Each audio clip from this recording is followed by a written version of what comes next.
Hey, welcome back to Late Night Psychology. Get comfortable, adjust your pillow, let the weight of the day fall away.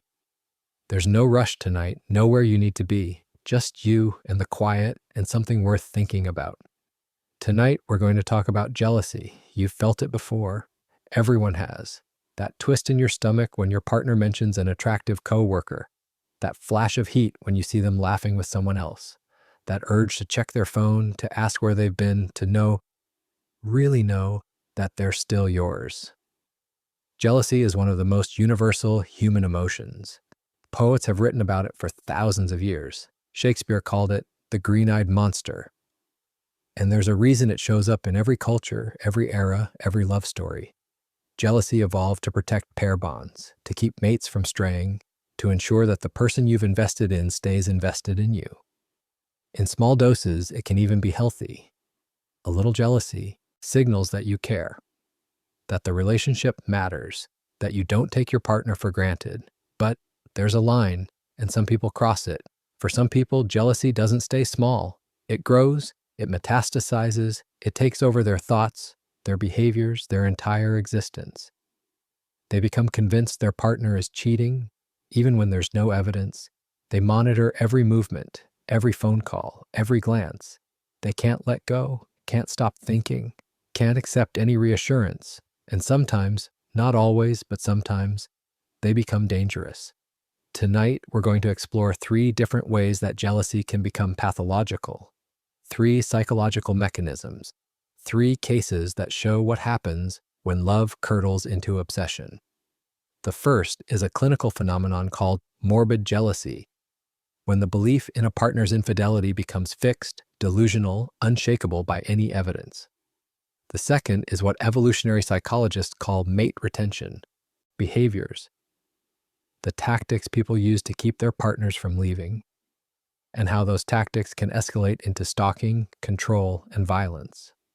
The third is narcissistic possessiveness, when jealousy isn't really about love at all, but about ownership, about ego, about the unbearable thought that someone you consider yours could choose someone else.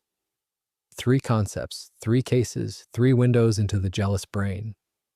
So settle in, let your breathing slow, and let's begin. Let's start with a question. How do you know your partner isn't cheating on you right now? Think about it for a moment. You probably can't prove it with absolute certainty. You weren't watching them every second of the day. You don't have cameras in their office. You don't have access to every text message, every email, every private thought. You believe they're faithful because you trust them, because you know them, because their behavior is consistent with faithfulness. But you don't have proof. For most of us, that's okay. Trust is enough. We don't need proof. But for some people, the absence of proof becomes the problem. They can't trust. They can't accept uncertainty. They need to know with absolute certainty that their partner is faithful. And when they can't achieve that certainty, something breaks.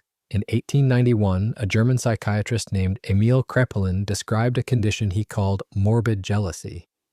He had observed patients who were convinced, absolutely, unshakably convinced, that their spouses were being unfaithful.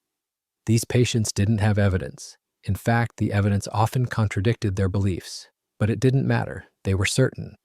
And that certainty couldn't be dislodged by reason, by reassurance, by anything.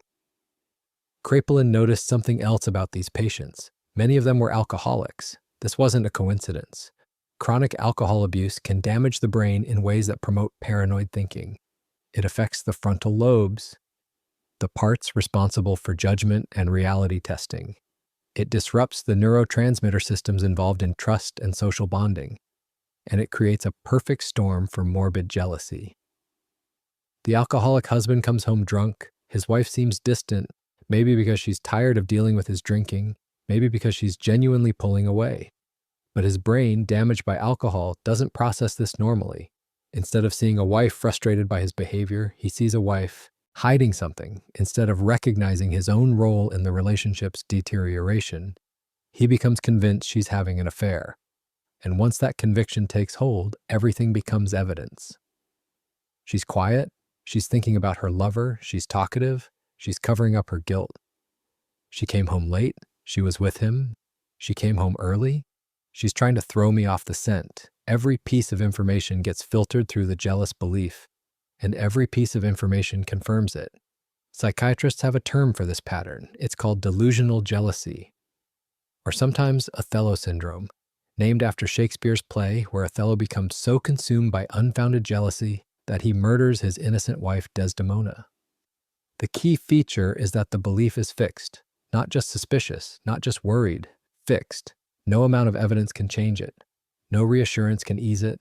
No logical argument can penetrate it. The person is trapped inside their own conviction, and everyone around them gets trapped too. How common is this? More common than you might think. Studies suggest that morbid jealousy is present in about 1% of psychiatric patients, but that's just the people who end up in treatment. Many more cases go undiagnosed. The jealous partner is seen as just being jealous. The relationship struggles, maybe ends, but no one identifies what's really happening. And the consequences can be severe. Research suggests that morbid jealousy is present in 10 to 20% of intimate partner homicides. 10 to 20%. That's a staggering number. It means that in roughly 1 out of every 5 or 6 cases where someone kills their partner, pathological jealousy played a role. What's happening in the brain? This is where it gets interesting. Researchers have studied the neuroscience of jealousy using brain imaging. When people experience jealousy, several regions activate. The amygdala lights up. That's the brain's alarm system, the part that processes threat. The insula activates. That's involved in disgust and negative emotions. And the prefrontal cortex gets involved, trying to regulate the emotional response, trying to think through the situation rationally. In healthy jealousy, the prefrontal cortex usually wins. It calms down the emotional response. It says, okay, let's think about this. Is there really evidence of cheating? Let's be reasonable. But in morbid jealousy, that regulatory system fails. The emotional alarm keeps ringing. The prefrontal cortex can't turn it off. And the person remains stuck in a state of threat perception, seeing danger everywhere, unable to feel safe no matter what their partner does. Now, let's talk about Jean Harris. Her case illustrates morbid jealousy in someone you might never suspect. She wasn't a troubled person, wasn't mentally ill in any obvious way, wasn't the type you'd imagine becoming obsessed. She was the headmistress of one of the most prestigious girls' schools in America, and she shot her lover 4 times in his bed. Jean Struven Harris was born in 1923 in Cleveland, Ohio. She grew up privileged, educated, proper. She attended Smith College, the elite women's school in Massachusetts. She became a teacher, then an administrator. She rose through the ranks of private education until she became headmistress of the Madeira School in Virginia. The Madeira School was exclusive, expensive, the kind of place where senators and diplomats sent their daughters. Jean Harris was exactly the kind of woman you'd expect to run such an institution, refined, controlled, intelligent, not the kind of woman who would kill anyone. In 1966, Jean met Herman Tarnauer. Dr. Tarnauer was a cardiologist. He practiced in Scarsdale, New York, one of the wealthiest communities in America. He would later write The Complete Scarsdale Medical Diet, a best-selling book that made him famous and very rich. He was also a bachelor, in his 50s, charming, cultured, and he had a pattern. Tarnauer collected women the way some men collect art.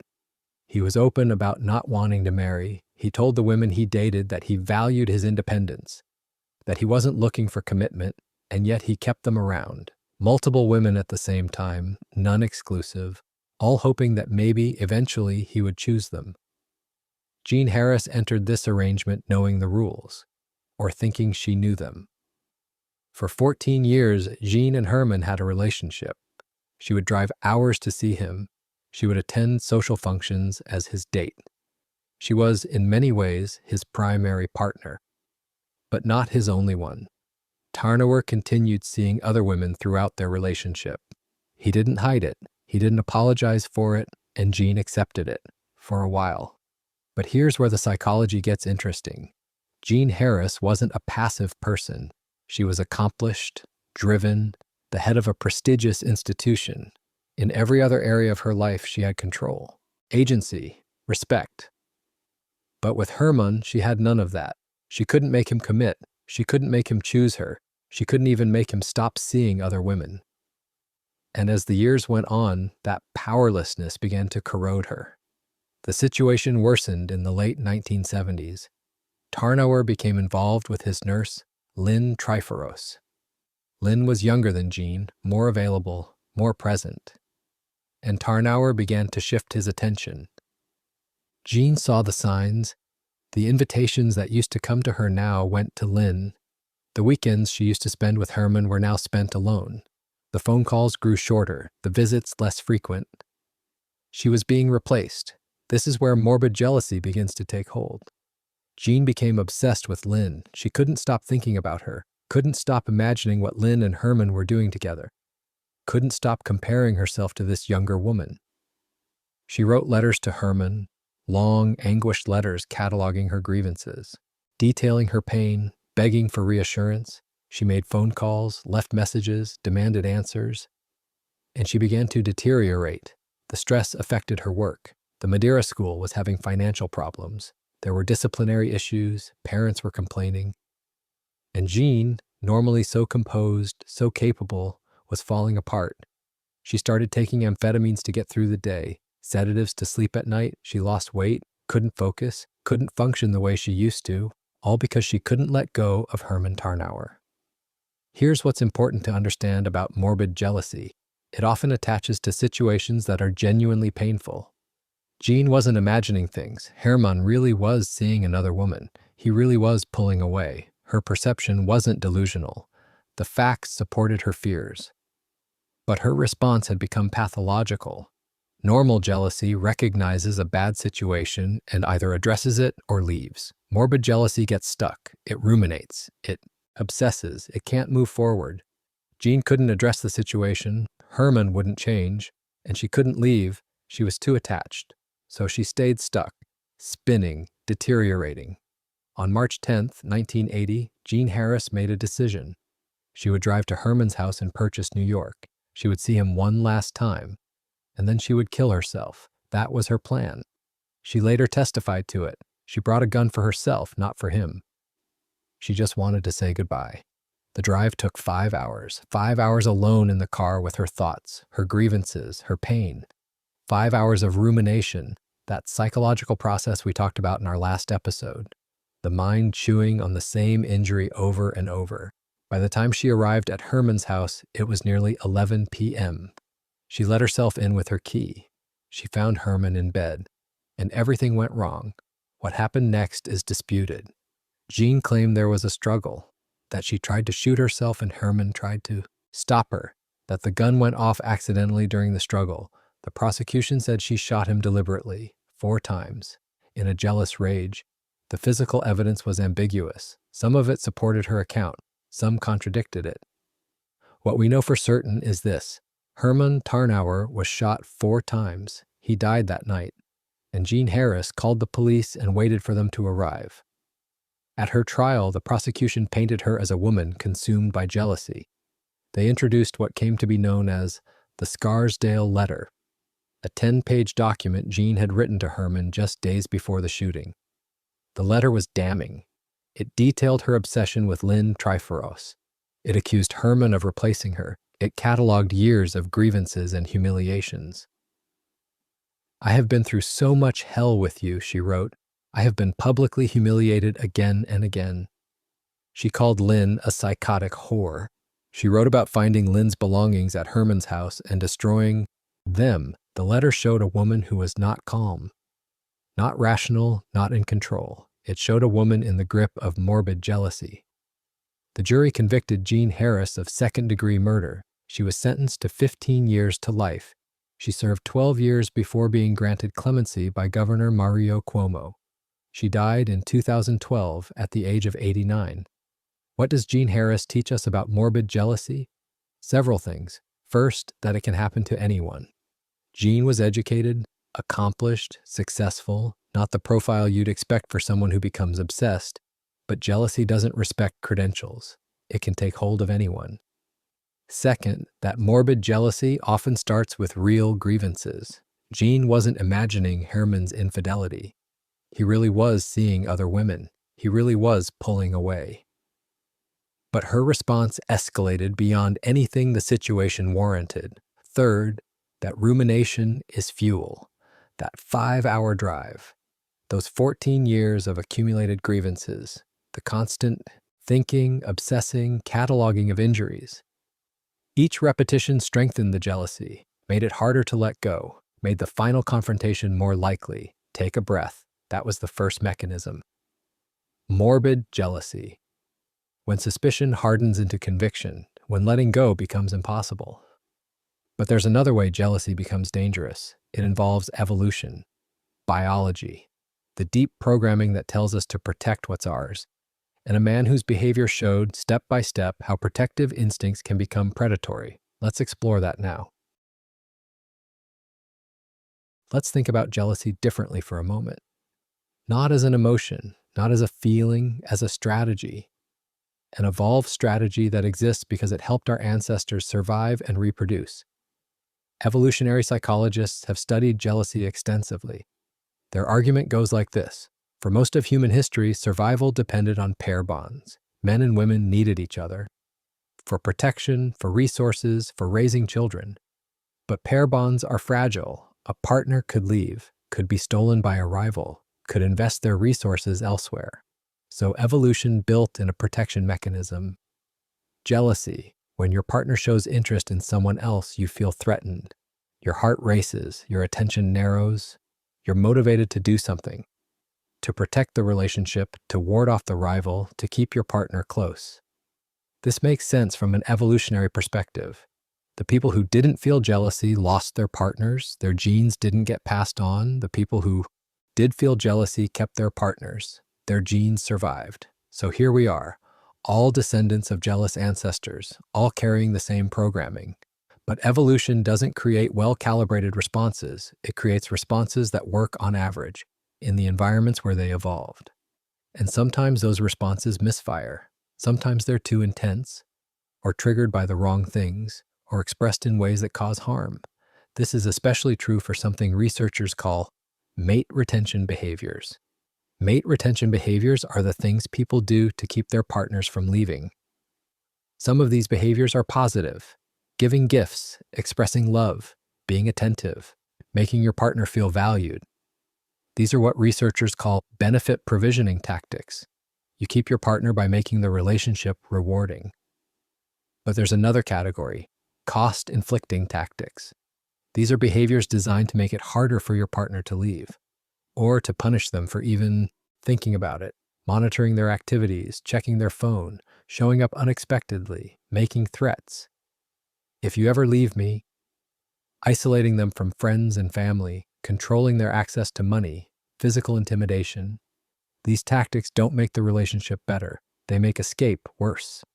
Research by David Buss and his colleagues has documented these behaviors extensively. They've surveyed thousands of people about what they do when they feel jealous, and they've found a spectrum. At one end, benign behaviors that most people use: telling your partner you love them, making yourself more attractive, being more attentive. At the other end, behaviors that cross into control, coercion, and violence. Threats, surveillance, physical aggression. Here's what's disturbing. The cost-inflicting tactics don't work. Not in the long run. Partners who are monitored and controlled become more unhappy, not less likely to leave. Relationships marked by jealous coercion have higher rates of dissolution, not lower. The tactics that feel like they should protect the relationship actually destroy it. But jealous people keep using them anyway, because jealousy isn't rational, it's emotional, it's ancient. And when the emotional alarm is ringing, the brain reaches for whatever feels like it will make the alarm stop, even if it makes things worse. There's a pattern that researchers have identified in intimate partner violence. It's called proprietary behavior. This is when someone treats their partner not as an autonomous person with their own wishes and rights, but as property, something they own, something that belongs to them. Proprietary behavior manifests in specific ways. Sexual jealousy, rage at the thought of the partner with someone else. Monitoring and surveillance, needing to know where they are at all times. Isolation, cutting them off from other relationships. Control, making decisions for them, restricting their autonomy. And a particular kind of response to the relationship ending, If I can't have you, no one can. That phrase shows up again and again in intimate partner homicides. It reveals the underlying belief. This person belongs to me. Their autonomy doesn't matter, their wishes don't matter, only my ownership matters. Now, let's talk about O.J. Simpson. Before he became famous for a different reason, O.J. Simpson was a football legend, a Heisman Trophy winner, an NFL Hall of Famer, a movie star, a celebrity endorser. He was charming, handsome, successful, and he was also a man whose behavior toward his wife showed every warning sign of deadly possessiveness. O.J. met Nicole Brown in 1977. She was 18, a waitress at a Beverly Hills nightclub. He was 30, famous, married to his first wife. They began an affair. In 1985, after O.J.'s divorce, they married. By all external appearances, they were a golden couple, beautiful, wealthy, living in Brentwood among the Los Angeles elite. But behind closed doors, something else was happening. Nicole would later tell friends and family about O.J.'s jealousy. It started early in the relationship. He questioned her about every interaction, every phone call, every conversation with another man. If she talked to someone at a party, he wanted to know what they said, why she smiled, what she was thinking. He monitored her whereabouts, called constantly to check on her, showed up unexpectedly. Then came the violence. The first documented incident was in 1989. Nicole called 911. She was hiding in the bushes outside her home. When police arrived, her face was bruised. Her lip was cut and bleeding. She had a handprint on her neck. O.J. had beaten her. The 911 tape captured Nicole's fear. "He's going to kill me," she said. O.J. pleaded no contest to spousal battery. He was sentenced to community service and counseling. He faced no jail time. And the violence continued. Friends and family would later testify about what they witnessed. O.J. checking Nicole's car for evidence of where she'd been, O.J. calling her constantly, sometimes 50 times a day, O.J. showing up at restaurants where she was dining with friends, O.J. threatening anyone she dated. The pattern was textbook possessive jealousy, monitoring, surveillance, control, escalating threats. In 1992, Nicole filed for divorce. This is the moment when proprietary jealousy becomes most dangerous. Research consistently shows that separation is the highest risk period for victims of intimate partner violence. The partner's attempt to leave triggers the jealous person's worst fears. Everything they've been trying to prevent is now happening. And their response escalates. After the divorce, O.J.'s behavior became more intense. He stalked Nicole. There's no other word for it. He would follow her car, park outside her house, watch who came and went. Nicole documented this in her diary. She told friends about it. She reported it to police. She was afraid. She told people that O.J. was going to kill her. She made those statements to multiple witnesses, repeatedly, over months. She wasn't guessing. She knew the pattern. She knew the escalation. She knew what was coming. On June 12, 1994, Nicole Brown Simpson was found murdered outside her Brentwood condominium. Her throat had been cut so deeply she was nearly decapitated. Ron Goldman, a friend who had stopped by to return a pair of glasses, was also killed. The evidence pointed to O.J. Simpson, his blood at the crime scene, the victim's blood in his car, a bloody glove at his estate, a history of violence. No alibi. You know how this story ends. O.J. was charged with murder. He was acquitted in a criminal trial that became a national spectacle. He was later found liable in a civil trial and ordered to pay $33.5 million to the victims' families. He died in 2024, having never admitted responsibility. But the criminal verdict isn't the point of this discussion. The point is the pattern, the years of jealous, surveillance before the killing, the escalating control behaviors, the beatings that were documented but didn't result in meaningful consequences, the stalking after the separation, the repeatedly expressed fear that he would kill her. Whether or not O.J. Simpson committed the murders, his behavior toward Nicole demonstrated every element of proprietary jealousy. She was his. She belonged to him. Her attempt to leave was unacceptable, and everything that happened fit the pattern that researchers have documented in case after case after case. Let's step back and think about what evolutionary psychology tells us. Jealousy evolved to protect pair bonds, but it's not a precision instrument. It's a blunt tool that worked well enough in ancestral environments but misfires constantly in modern life. When jealousy gets triggered, it doesn't care about context, doesn't care about proportionality, doesn't care about consequences. It just screams, protect what's yours. And for some people, people with poor impulse control, with narcissistic tendencies, with histories of violence, that scream becomes action. Monitoring, control, threats, and sometimes, when those tactics fail to keep the partner from leaving, the final act of possession. If I can't have you, no one can. This is the dark side of an emotion that exists in all of us. Most of us feel jealousy without acting on it destructively. Most of us can feel the impulse to check a partner's phone and choose not to. But some people can't make that distinction, can't override the impulse, and the consequences are devastating. One final note on this section. Domestic violence researchers have developed risk assessment tools. They can predict with reasonable accuracy which jealous partners are most likely to become lethal. The factors include prior physical violence, the strongest predictor, stalking behaviors, monitoring, following, surveillance, access to weapons, threats to kill, and separation, actual or threatened. Nicole Brown Simpson checked every box on that list. Multiple people saw it, multiple people warned about it, and it still wasn't enough to protect her. Take a breath. That was the second mechanism. Mate retention behaviors. The evolutionary imperative to keep what's ours twisted into something monstrous. But there's one more form of pathological jealousy we need to explore. It's about narcissism, about ego, about the person who can't accept that someone might choose to leave them. Because when narcissism meets rejection, the results can be explosive. Let's look at that now. Let's think about jealousy one more time. But this time, let's ask a different question. When someone feels jealous, what exactly are they afraid of losing? The obvious answer is their partner, the relationship, the love they share. But that's not always what's really at stake. For some people, jealousy isn't about losing a relationship. It's about losing face. Narcissistic individuals have a specific relationship with romantic partners. They don't love the way most people love. For a narcissist, a partner serves a function. They provide what psychologists call narcissistic supply. Admiration, validation, evidence of the narcissist's desirability. Look at me with this beautiful person. Look how wanted I am. Look how successful. The partner becomes an extension of the narcissist's ego, a trophy, a reflection of their own worth. This isn't love. It's more like ownership, display.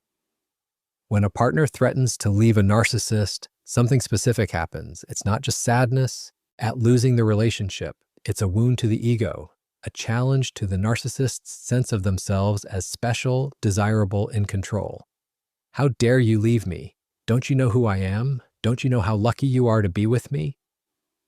This is narcissistic injury. We talked about it in our episode on revenge. And when narcissistic injury combines with jealousy, the results can be catastrophic. The jealousy isn't really about the partner as a person, it's about what the partner's departure says about the narcissist, that they weren't enough, that someone else might be better, that their control can be challenged. For a narcissist, these implications are intolerable. So they rage, they retaliate, they punish the partner for daring to leave, not because they love the partner so much, but because they can't tolerate what leaving would mean. Now, let's talk about Clara Harris, a woman whose case became a national sensation, not just because of what she did, but because of how she did it. Clara Suarez was born in Colombia in 1957. She came to the United States as a young woman. She studied hard. She became a dentist. She was successful, driven, the embodiment of the immigrant success story. She met David Harris in the early 1990s. He was also a dentist. They married. They built a practice together. By 2002, they were living in Friendswood, Texas, an affluent suburb of Houston. They had a beautiful home, twin sons, a thriving dental practice worth millions.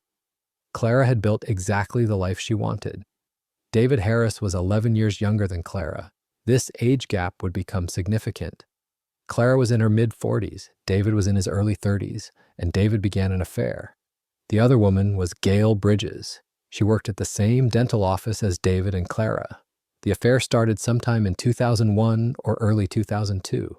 David wasn't particularly careful about hiding it. Clara found out. Here's where Clara's response becomes interesting. Most people, upon discovering their spouse's affair, feel devastated, angry, betrayed. Clara felt all of that. But she also felt something else, competitive. Clara didn't confront David and demand he end the affair. Instead, she launched a campaign to win him back. She hired a personal trainer, lost weight, had cosmetic procedures done. She bought new clothes, changed her hairstyle. She was going to make herself so attractive that David couldn't possibly prefer anyone else. This is important psychologically. Clara's response wasn't about understanding what had gone wrong in the marriage. It wasn't about having difficult conversations about what they both wanted. It was about winning, about being better than the competition, about proving that she was the superior choice. This is a narcissistic response to infidelity. David agreed to end the affair. He said the right things, made promises, recommitted to the marriage. Clara believed him, or wanted to, but something continued to gnaw at her. Clara hired a private investigator. His name was Bobby Bacha. She ran a service called Blue Moon Investigations. Clara wanted proof that David was keeping his promises. On July 24, 2002, Clara got a call from Bacha. David wasn't keeping his promises. He was at a hotel with Gail right now. Clara went to the hotel. She found David and Gail in the lobby. There was a confrontation, shouting, accusations. David and Gail left. They got into David's Mercedes and drove toward his office. Clara got into her own Mercedes, and she followed them. What happened next was captured partially on video. Bobby Bacha, the private investigator, was filming. She followed Clara's car into the parking lot of the office complex, and she filmed as Clara drove her Mercedes-Benz directly into David Harris, once, then backed up, and did it again, and again, and again. She ran over her husband at least 3 times. Some witnesses said 5. Gail Bridges was in the car with David when it started. She managed to get out, but David didn't. David Harris died in that parking lot. His body was so badly damaged that identification was difficult. Clara was arrested at the scene. She was still in her car, still in the parking lot. The video showed everything. At her trial, Clara's defense tried to argue that this was a momentary loss of control, that she hadn't intended to kill David, that she had just snapped. But the video made that argument difficult. Running over someone once might be a moment of insanity. Running over them again and again and again, that looks like something else.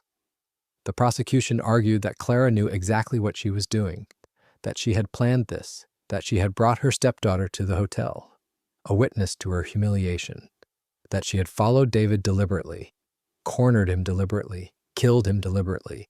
This wasn't a crime of passion. It was a calculated act of revenge. Clara was convicted of murder. She was sentenced to 20 years in prison. She served 15 years before being paroled in 2018. What does Clara Harris teach us about narcissistic jealousy? Several things. First, notice how she responded to the affair, not with introspection, not with marital counseling, not with honest conversation about what they both wanted, but with competition, with cosmetic enhancement, with an attempt to be better than her rival. The affair wasn't a relationship problem to be addressed. It was a competition to be won. Second, notice what triggered the final violence. It wasn't learning about the affair. She had known for months. It was being publicly humiliated. When Clara confronted David and Gail in that hotel lobby, there were witnesses. Other people saw her husband with another woman. Her private shame became public. And for a narcissist, public humiliation is the ultimate injury. Third, notice the nature of the violence itself. She didn't just kill David, she obliterated him. Running over someone 5 times isn't about ending a life. It's about expressing rage, about punishing, about dominating even in death. This is narcissistic fury, the complete destruction of the person who caused the wound. Narcissistic jealousy is different from morbid jealousy and different from possessive mate retention. It's not about delusion. Clara knew the affair was real. It's not about evolution. There's no adaptive logic to killing a partner rather than letting them leave. It's about ego, about the inability to accept rejection, about the need to punish anyone who challenges the narcissist's sense of themselves. You don't leave me. I'm too important. I'm too special. I'm too good. And if you try to leave me, you'll regret it. One more thing about Clara Harris. At her trial, several people testified about her personality. She was described as controlling, demanding, someone who needed things her way. Her employees were afraid of her. Her staff walked on eggshells. This fits the narcissistic pattern, but here's what's interesting. Clara didn't see herself that way. She saw herself as a hard-working immigrant who had built a life through determination, a loving wife who had been wronged, a victim of her husband's betrayal. This is how narcissism works. The narcissist is always the hero of their own story, always the wrong party, always justified in their actions, even when those actions include running over someone 5 times with a car. Let's bring this together. Tonight we explored 3 ways that jealousy becomes pathological. Morbid jealousy, when suspicion hardens into conviction, when no evidence can shake the belief that a partner is being unfaithful. Jean Harris spent 14 years loving a man who wouldn't commit to her, watching him see other women, accumulating grievances until finally something broke.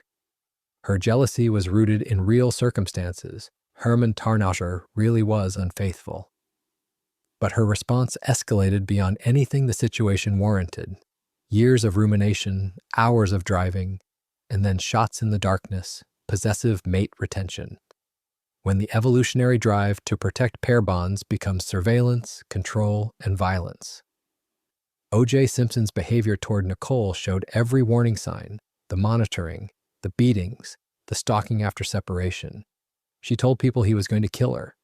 And whether or not he did, his behavior demonstrated the pattern that researchers have documented again and again: the jealous partner who treats their loved one as property, as something owned, as something that cannot be allowed to escape. Narcissistic possessiveness, when jealousy isn't really about love at all, but about ego, about the inability to accept that someone would dare to leave. Clara Harris responded to her husband's affair not with grief, but with competition. When she lost that competition, publicly, humiliatingly, her response was total. Not just murder, obliteration. Because for a narcissist, rejection demands retaliation.